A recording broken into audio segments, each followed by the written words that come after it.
guys, so I just wanted to come to you today and talk to you about a really serious topic and about something that I think is really affecting our community.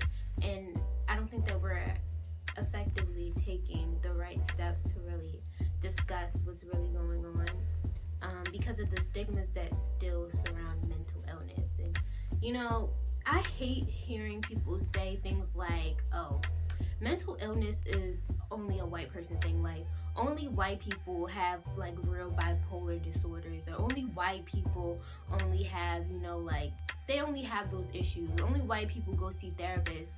And that's not true. The post-traumatic slave syndrome, that's a real thing in our community. And it's just like people think, okay, well, if you just the abolishment of slavery is, it got rid of the problem of, the mindset. And it's just like, that's not true, because those people were still suffering even after slavery was abolished.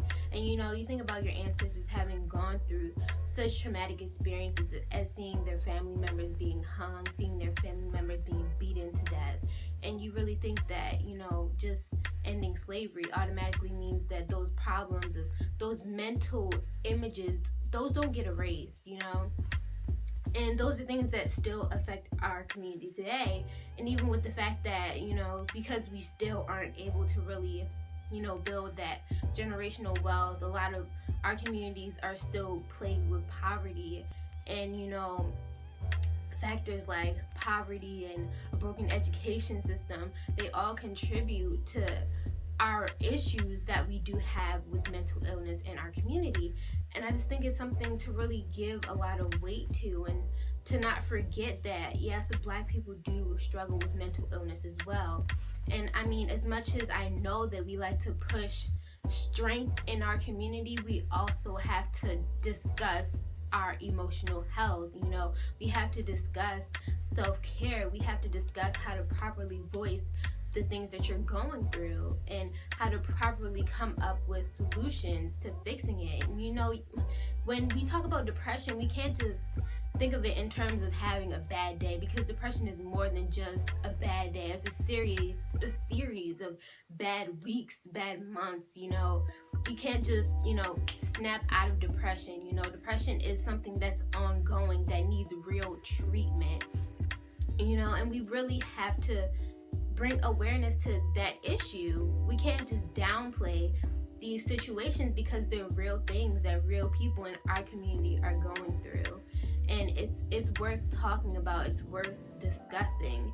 And I also feel like it's a bit problematic to continuously push to your child that, the best, what they view as the best in their eyes still is not going to be good enough in the eyes of the white man. You can't constantly push to your child like, okay, you're doing the best, but you have to do even better than that to be seen as equal to them.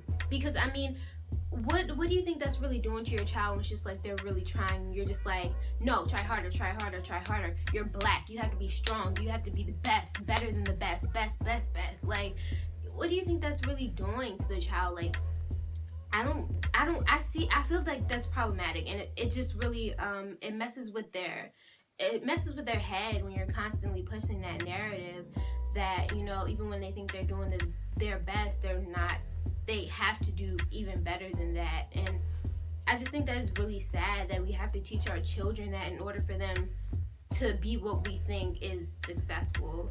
I mean, I think that it's enough to just, give your child positive reinforcements along the way. Like, tell your child that they're doing good. Like, don't constantly tell them that they have to do better than good. Like, just enforce. If your child gets a B, reinforce it, and the next time, maybe they'll get an A, and then you reinforce that, and then they get an A+.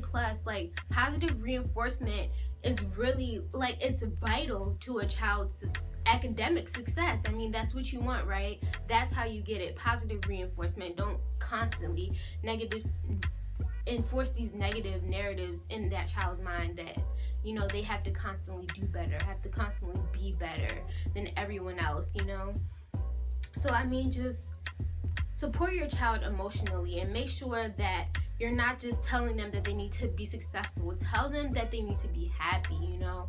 Talk to your children, ask them what's going on, you know. Really just try to empathize with your children, because that's where it starts, you know. We have to break this cycle of, you know, constantly feeding these negative things to our children, because we don't want them to be like us, right? We want them to be better. So teach them better, do better, be positive, and, you know, just continue to send positive messages to your child and positive affirmations. And every morning tell your child that they're beautiful, because society tells them, you know, that everything that they're doing is wrong. Their hair is wrong, you know, the way their nose is shaped is wrong, their lips are too big. Society, they already have these societal pressures over their head. They don't need their parent also giving them these negative messages as well.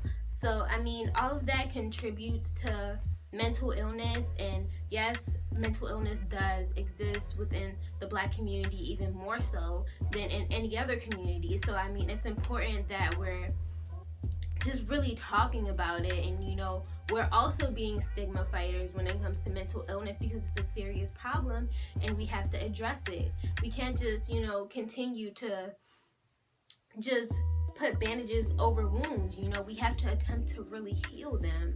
So I mean, going forward, I just really hope that everyone just learns how to really communicate their emotions more efficiently, and, you know, everything will get better. And that's all I have to say, guys. Thanks for listening. New videos every Sunday. Don't forget to like, comment, and subscribe.